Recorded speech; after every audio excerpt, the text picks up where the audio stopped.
Otep, cher Kamit, aujourd'hui c'est vendredi et c'est la réponse aux questions. Donc aujourd'hui c'est la réponse aux questions numéro 7, la réponse aux abonnés. Et je vais vous rappeler, si vous avez des questions, vous n'avez pas besoin de me les poser dans mon numéro privé que je partage toujours avec vous. Si vous avez des questions, vous les posez sur YouTube, en bas de l'une de mes vidéos, surtout les vidéos les plus récentes. Vous posez les questions là et je prendrai le temps pour répondre à vos questions. Même si la question n'est pas liée à la vidéo du jour, la vidéo que j'ai partagée. Choisissez juste l'une de mes récentes vidéos, vous posez vos questions là-dessous et ce sera un plaisir pour moi de répondre à vos questions. Donc je le ferai autant que se peut les vendredis. Mon numéro privé que je partage avec vous, généralement, c'est pour ceux qui ont besoin des consultations, ceux qui ont besoin des voyances, consultations, services, formations, modules et autres. Dans ce cas, ils peuvent me contacter sur mon numéro privé. Alors, je vais donc répondre sans plus tarder à vos questions. La première question, c'est une personne qui parle des trans. Donc, qu'est-ce que c'est? Qu'est-ce qu'il faut comprendre sur la transe? La transe, c'est une réaction du corps qui est due à une vibration qui traverse le corps, tout simplement. Et la transe arrive généralement quand on est en train de faire des rituels. Donc les gens qui sont dans les salles, ils sont en train de faire des rituels et puis ils sont montés en vibration, l'environnement devient très vibratoire. Et là maintenant, il y a des génies, il y a des présences, des anges et ancêtres qui vont commencer à se manifester. D'autres qui sont assez sensibles vont commencer à entrer en transe. Et d'autres personnes, vous allez rencontrer donc certains hauts initiés qui vont entrer en transe, certains initiés autant que moi, qui vont entrer en transe parce qu'ils veulent consciemment, parce qu'ils veulent pas consciemment en tant que tel, ils vont entrer en transe, ils se seront préparés à accueillir donc cette vibration de l'entité ou de l'être qui va venir les visiter un instant, qui va visiter la structure physique. Et pendant ces transes-là, ils vont parler des langages étranges ou ils vont parler des langages même connus et ils vont transmettre des messages. Donc pendant cette transe-là, c'est une vibration venant d'ailleurs. C'est les génies, les esprits, les ancêtres qui vont parler dans cette personne-là. Il y a d'autres qui vont entrer en transe justement parce qu'ils sont traversés aussi par cette vibration-là, mais ils ne contrôlent pas.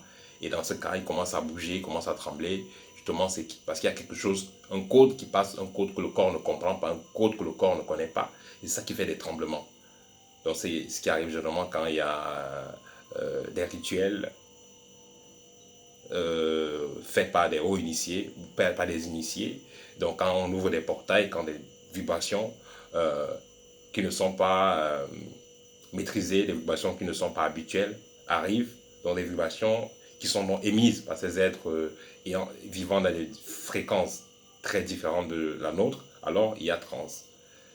Dans les initiés vont créer donc ces moments-là où il y aura donc des trans, c'est parce qu'ils veulent entrer en contact avec des plans supérieurs ou d'autres plans, parce qu'ils veulent faire des expériences de communication et autres. Dans ce cas, il peut y avoir des trans. Il y a des gens qui consultent, qui font de la voyance uniquement, par exemple, pas des trans.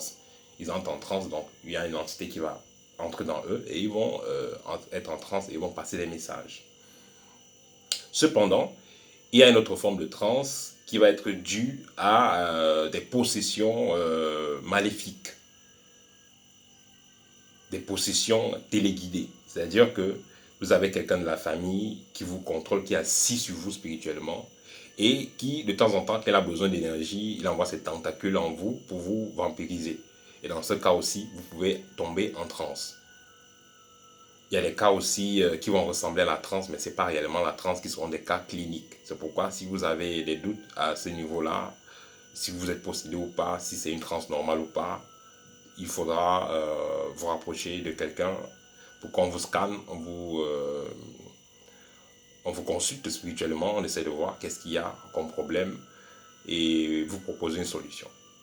Donc si vous avez des cas comme ça, il faudra me contacter en privé et puis je vais faire une consultation pour vous, ou vous contactez quelqu'un d'autre pour qu'on vous consulte et pour qu'on vous propose une solution. La question suivante, est-ce qu'il y a un rituel à faire avant et après les rapports sexuels? Moi, je vais proposer tout simplement de vous laver. Avant le rapport sexuel, vous vous lavez, vous partez à la douche, vous vous lavez. Et après le rapport sexuel aussi, vous vous lavez. le simple bain à l'eau, c'est déjà une purification. Seulement, il faut être conscient que pendant que vous partez vous laver, que vous êtes en train de vous purifier. En le faisant, en étant dans cet état d'esprit-là, vous allez activer l'énergie purificatrice de l'eau et cela va vous purifier. Donc, allez vous laver avant le rapport sexuel et allez vous laver après. Il y en a qui vont faire l'amour là et après ils dorment, ils ne se lavent pas. Et pendant la nuit, après ils ont les attaques, les couches de nuit et autres, ils vont se plaindre. Mais il faut se purifier. Donc, si vous n'avez pas des méthodes, si vous êtes un initié, déjà il y a plusieurs méthodes. Vous pouvez vous purifier sans utiliser le matériel, avec des méditations, avec des techniques vocales et autres, techniques respiratoires pour vous purifier. C'est difficile à expliquer ici. Ça, c'est beaucoup plus pour ceux qui sont déjà des voies initiatiques, ils savent de quoi je parle. Mais pour ne pas trop détailler des choses dessus, c'est mieux de vous laver à l'eau avant de faire les rapports sexuels. Et vous pouvez vous laver à l'eau, comme je dis, avec de l'eau simple. Parce que si vous vous lavez avec du sel chaque jour, avec des plantes chaque jour, ça devient délicat.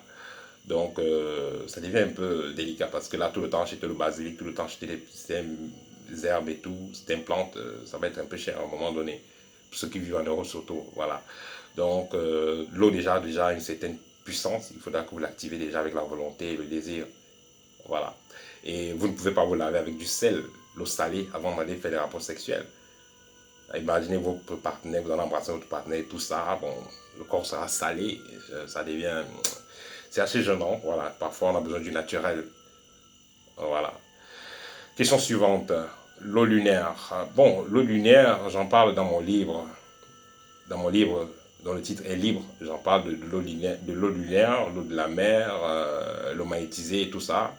L'eau lunaire, pour le fabriquer, tout simplement, vous avez un bocal. Donc, vous avez un bocal soit en terre, soit en verre, soit... Donc, vous avez un bocal soit en terre, soit en verre, soit en... Je ne sais pas comment on appelle ça. Voilà, en bois. Voilà, en bois. Parce que les calebasses africaines, là, c'est matière. Oui, c'est le bois. Soit en bois. Voilà, vous avez ça. Je pense qu'avec ça, vous allez donc puiser de l'eau et vous allez déposer dehors, face à la lune, surtout en période de pleine lune. Et voilà, vous allez déposer là et le lendemain matin, vous pouvez récupérer, cette eau sera chargée. Mais il faudra parler quand vous le faites. Il faudra faire le vœu, il faudra parler. Si vous avez justement déposé là, ça ne va rien faire. Peut-être c'est des esprits négatifs qui viendront dans cette eau-là. Donc il faudra parler pour demander ce que vous voulez. Parce que si vous ne demandez rien, bon, la nature va faire ce qu'elle veut. Ou les entités qui sont tout feront ce qu'ils veulent. Voilà, il y a un frère qui a posé la question, le sable sur le toit de la maison, voilà, sur la maison pour savoir si elle est hantée. Donc vous avez votre maison et puis chaque soir vous entendez, comme si on versait du sable, vous entendez des bruits. Bon, parfois il faut s'y voir avant de dire si elle est hantée ou pas. Il faut s'y voir parce qu'il y a des maisons avec plafond. Et parfois, s'il y a des souris ou des bestioles, des cafards ou des chats du voisin et tout ça, ça peut souvent aussi faire des bruits et vous croyez que la maison est hantée, mais ce n'est pas le cas. Donc c'est pourquoi si vous voulez savoir si votre maison est hantée, il faut passer par un spécialiste. Mais aussi, quand la maison est hantée, ce n'est pas seulement, ça va pas être limité au bruit. Ça va être limité aussi à la qualité des rêves que les gens feront dans la maison. Comment est-ce que les gens dorment? Et aussi, il faut savoir, si les gens aussi sont trop poisseux dans la maison, aussi, il faut voir aussi ce que ça fait. Parce que le frère dit ça. Si les gens sont très poisseux dans les maisons, vous avez des phénomènes étranges. Parfois, il fait froid, les gens ont tellement des attaques la nuit et tout ça. Ben là, effectivement, la maison est hantée. Parce que si déjà il y a des bruits, et en plus physiquement, et en plus dans la nuit, les gens passent des nuits étranges, ça veut dire que la nuit, il y a des bruits, ça veut dire que les sorciers atterrissent chez vous. Et pendant la nuit, donc, il y a des paralysies, des attaques, et ainsi de suite. Ça veut dire que pendant la nuit, donc, ces esprits-là descendent dans la maison et se promènent. Ils emmerdent dans les gens. Et voilà. Donc, dans ce cas, la maison est hantée, ou elle est habitée, ou elle est possédée, ou elle est visitée, comme vous voulez. Dans ce cas, il faut contacter un spécialiste déjà pour faire un scanner et par la suite proposer un rituel à faire pour pouvoir limiter cela.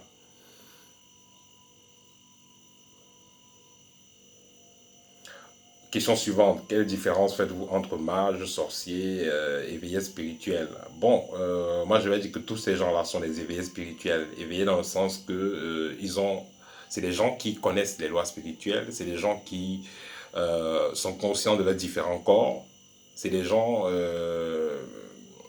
qui savent comment est-ce qu'on est structuré de façon physique, de façon énergétique. Voilà, donc c'est des gens qui sont conscients du monde invisible. Ils connaissent les lois qui fonctionnent avec. C'est pourquoi je dis toujours que techniquement, il n'y a pas de différence. Que ce soit un mage, que ce soit un sorcier, que ce soit un initié, que ce soit un vampire, tout ça. Tous connaissent la structure spirituelle de l'être humain. Ils savent comment l'être humain est dans le plan invisible. Ils savent où toucher pour que ça fasse mal. Seulement que l'utilisation ou la finalité, l'objectif des différentes personnes ne sera pas la même chose. Celui qui est initié et qui veut, disons, un initié qui est dans une voie matique, qui donc cherche l'équilibre, qui cherche le bien, entre guillemets, lui il va utiliser ses connaissances pour soigner. Tandis qu'un autre initié, écéphétique ou alors un sorcier, tout simplement, il va utiliser ses connaissances pour emmerder les gens, pour créer des maladies. Donc voilà, donc techniquement, il n'y a pas de différence. La différence est juste au niveau de l'objectif. Parce que vous pouvez avoir des connaissances et c'est à vous de les utiliser pour faire le bien ou le mal. Donc le sorcier va sortir de son corps pour aller faire du mal, mais l'initié positif, je peux appeler ça comme ça, le mage, il va sortir de son corps pour aller aider. Donc voilà.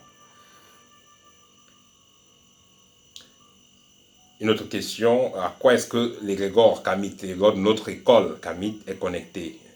À quel type d'égrégore notre école est greffée? C'est ça que la personne a posé comme question. Nous ne sommes pas greffés à un égrégore comme ce que vous entendez. On apprend plutôt à l'individu à être conscient de l'égrégore dans lequel il fait déjà partie, l'égrégore dans lequel il a été greffé lui-même depuis son arrivée sur Terre, parce que chacun fait partie d'un égrégore. Si je vais renvoyer à l'égrégore familial, il y a un égrégore familial qui renvoie à votre famille physique, votre famille invisible. Également, il y a un égrégore que je vais appeler l'égrégore cosmique. Voilà. Donc, l'école, pour dire clair, l'école, on pourra dire que l'école est connectée à l'égrégore cosmique. C'est-à-dire que ce n'est pas un égrégore qui est créé par les humains en tant que tel.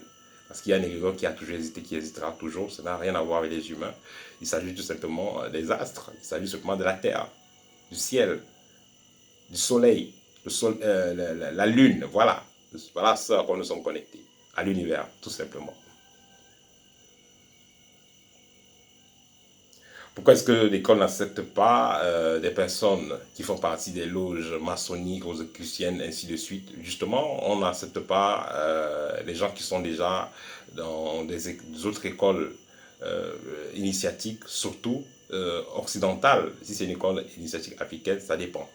Ce qui est clair, c'est que si quelqu'un est déjà satisfait où il ne viendra plus encore toquer à la porte pour chercher ailleurs. Quand vous êtes satisfait où vous êtes, vous restez là parce qu'il y a beaucoup à faire et vous allez continuer à travailler dessus. C'est pourquoi il sera difficile que l'étudiant qui est chez nous, étant déjà satisfait, dise qu'il va aller chercher ailleurs parce que il aura tout ce qu'il veut, il aura la connaissance qu'il veut, il aura les clés qu'il veut et ce sera à lui de développer. C'est comme vous allez à l'école, on vous apprend l'alphabet, c'est à vous maintenant de développer, d'écrire ce que vous avez à créer parce que vous avez toutes les bases, tout ce qu'il vous faut c'est travailler. Donc, on ne va pas accepter donc les gens qui sont dans des loges occidentales à caractère écéphétique parce il y a deux, c'est pas toutes les écoles qui sont écéphétiques, mais on ne va pas accepter ceux qui sont dans certaines écoles justement parce que le fait de se connecter avec des personnes, malgré le temps et l'espace, ça vous lie énergétiquement et on n'a pas besoin de se lier énergétiquement avec des personnes qui appartiennent à des égrégores qui sont contraires à la philosophie kamique, qui sont contraires à la paix, qui sont contraires à l'équilibre. On ne peut pas mélanger du riz avec des cailloux. Il y a des mélanges qui ne se font pas, qui ne peuvent pas se faire. Et il faudra choisir son camp, où on est à gauche, où on est à droite. On ne peut pas être à gauche et à droite en même temps. C'est pourquoi on va donner le temps aux chercheurs S'il veut être chez nous et ailleurs, on va lui donner le temps. S'il n'est pas satisfait où il est, il démissionne. On peut l'aider à démissionner où il est. On va devenir chez nous. Il ne va pas être chez nous et être ailleurs. En même temps, ça ne passe pas avec notre fonctionnement. Et c'est l'erreur que beaucoup d'écoles initiatiques font. Ils se font infiltrer par n'importe qui et après, ça crée une grave pollution à l'intérieur et après, ça empêche à d'autres personnes de pouvoir réaliser leurs objectifs. Donc, vu nos engagements, on ne peut pas admettre des personnes qui sont dans certains types d'écoles initiatiques qui sont qui ont des objectifs assez destructeurs pour la mission que nous sommes fixés. Voilà. Question suivante. Les cheveux, les cheveux, garder les cheveux. Voilà. Le frère a posé la question sur le fait de garder les cheveux. Alors, garder les cheveux, je veux dire que c'est bien de garder les cheveux, parce que les cheveux, ça permet de... C'est des antennes en fait. Hein, c'est des antennes. Faites l'expérience un jour, vous arrachez la chevelure, depuis la racine, vous mettez sur un coton ou sur la terre. Vous allez vous rendre compte que ça va grandir. Donc les cheveux, c'est des antennes. Les cheveux sont vivants. C'est comme des arbres. Vous savez, l'être humain est la ressemblance du macrocosme. Ce qu'on parle du microcosme. Donc l'être humain ressemble à l'univers. Ça ressemble à la nature. Il y a le sang qui va ressembler à l'eau, il y a les cheveux et tout ça qui vont ressembler aux arbres. Donc, les cheveux de la tête, c'est des antennes. C'est vrai qu'on on peut rester sans cheveux. Il y a les cheveux aussi qui sont éthériques, qui ne sont pas visibles, donc éthériques. Et il y a les cheveux aussi qui sont physiques. Mais les cheveux physiques, déjà, c'est un avantage. Voilà. Ça ne veut pas dire que si quelqu'un n'a pas de cheveux, il n'est pas assez initié. Non, il peut en avoir des initiés qui peuvent être sans cheveux, mais les cheveux seront de façon éthérique. Mais tout ça pour dire que les cheveux ont leur place, c'est important de garder les cheveux. Être sans cheveux, bon, ça dépend de ce que vous faites. Mais déjà, les cheveux, c'est des antennes.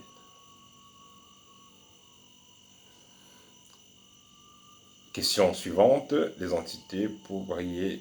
Ah, des entités pour faire briller son business. Est-ce qu'il y a des entités pour faire briller son business? C'est la question que le frère pose. La méthode qu'on utilise à l'école, c'est de travailler avec soi-même, de travailler avec ses guides, de travailler avec ses ancêtres. C'est des êtres qui n'ont pas besoin d'une compensation en tant que telle pour pouvoir travailler avec eux. Tandis que si vous allez chercher des esprits particuliers, vous allez demander des masques, des statuettes, des bagues, tout ça pour faire briller vos business et tout. Ces entités que vous allez utiliser vont vous demander une contrepartie. Et si vous allez passer par le maître pour avoir ces entités-là, il pourrait ne pas vous dire tous les retombées, toutes les conséquences qu'il y a derrière. Or, si vous apprenez à travailler avec vos ancêtres, à travailler avec vos guides, ou alors même, à un moment donné, dans votre évolution spirituelle, à travailler avec vous-même, avec votre propre esprit, en ce cas, vous allez avoir des résultats pareils, des résultats encore meilleurs. Parce que l'être humain ne sait pas vraiment, la plupart des êtres humains ne savent pas vraiment quelles sont leurs capacités. Donc, vous n'avez pas forcément besoin de travailler avec des entités pour pouvoir résoudre vos objectifs. Voilà.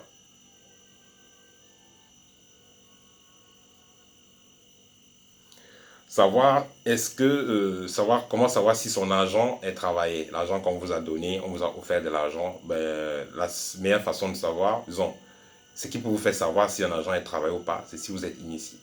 Quand vous êtes un initié, vous pouvez donc interpréter les vibrations et savoir si l'argent est travaillé même.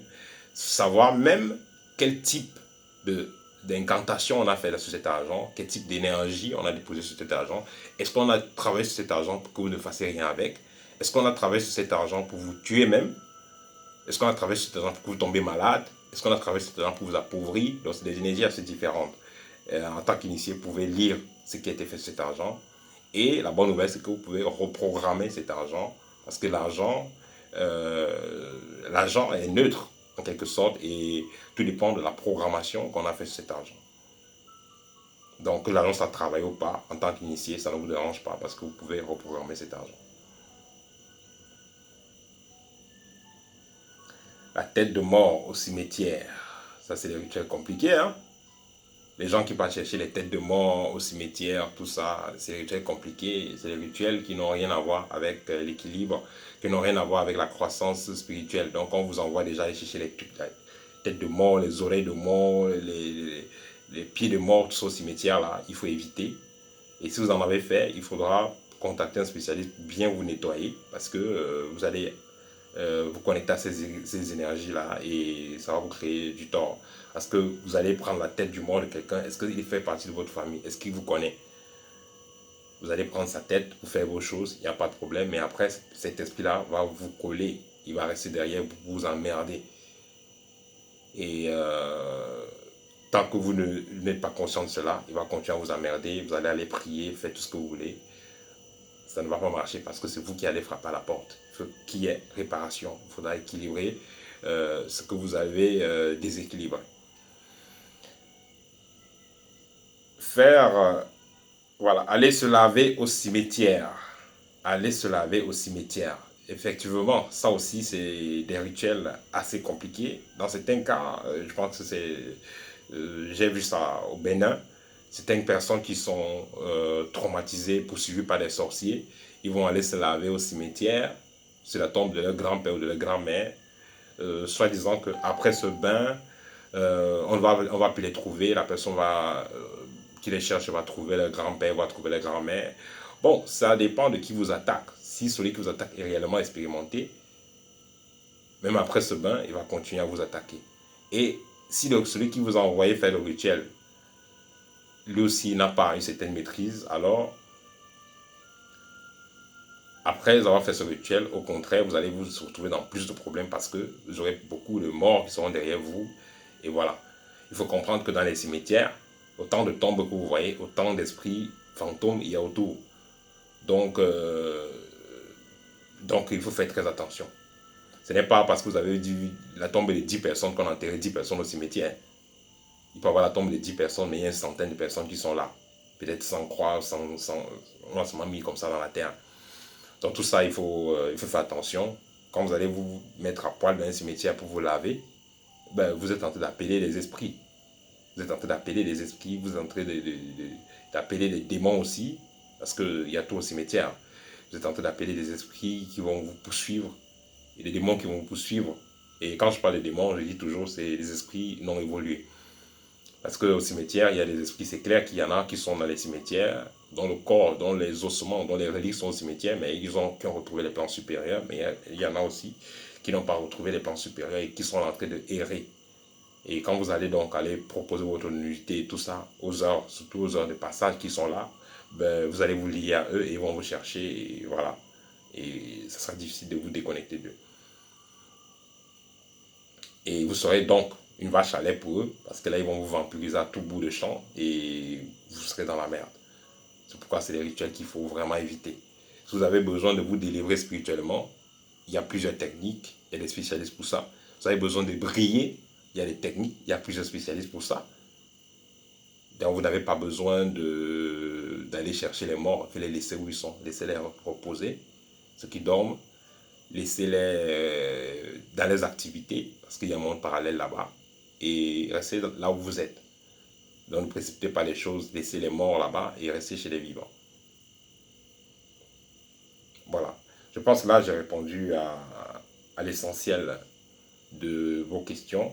Une dernière question aussi, quelqu'un m'a posé la question, quand vous êtes inondé d'eau, quand vous rêvez, on vient frapper, on casse votre porte, votre chambre, vous rêvez, les gens entrent dans votre maison, tout ça symbolise votre univers spirituel. Quand vous avez rêvé, donc, on vient casser votre porte, on inonde votre maison, les insectes ou les bestioles envahissent votre demeure, et tout ça, ça c'est des pollutions énergétiques, ça c'est comme un coup d'état, c'est comme si on venait vous contrôler votre environnement spirituel. Donc quand vous avez des pareils cas, il faut contacter quelqu'un qui s'y connaît pour qu'il vous aide à vous purifier, à protéger votre environnement. Parce que si les gens ont réussi à casser votre porte, à vous envahir, ça veut dire que c'est pas solide, ça veut dire que c'est faible. Il faut travailler à renforcer les choses. Voilà. J'ai répondu à l'essentiel de vos questions. Voilà, je vais vous rappeler, pour ceux qui sont intéressés par le livre, pas mon livre, libre, Le livre libre vous donne les clés pour pouvoir vous-même résoudre vos problèmes spirituels, vous qui avez les attaques, rêves de nuit, couches de nuit, repas de nuit, tout ça, maison hantée, comment purifier sa maison, protéger sa maison.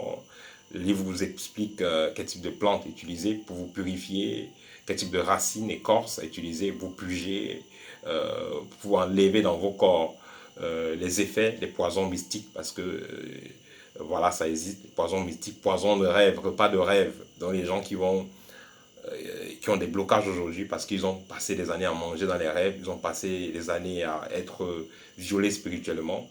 Donc tout ça, ça dépose des scories qui sont une forme de parasites énergétiques qu'il y a dans vos corps et plus tard, ça va boucher les centres énergétiques et vous empêcher d'attirer ce que vous voulez dans la vie, vous empêcher d'être heureux dans vos foyers, vous empêcher d'avoir une bonne santé, vous avez des maladies qui ne finissent jamais, justement, liées à des repas et des couches de nuit, problèmes de fertilité, problèmes de fonctionnement sexuel et autres. Donc ce livre vous donne les clés qu'il faut, les plantes sont là, les pierres sont là, je parle aussi des huiles essentielles et tout ça. Tout ça est expliqué dans le livre avec le langage scientifique pour des plantes et des écorces. Voilà, donc si vous avez besoin de ce livre, contactez-moi, je vais laisser mes coordonnées. Et la livraison se fait depuis Paris et la livraison est assez rapide, entre 24 heures et 3 jours pour ceux qui sont en France. Pour ceux qui sont en Europe, c'est dans une semaine. Ceux qui sont hors de l'Europe, c'est un peu plus d'une semaine. À très bientôt, chers amis. Si vous avez des questions, n'hésitez pas. Je serai heureux de répondre à vos questions dans la séance questions-réponses numéro 8. Au TEP et bon week-end.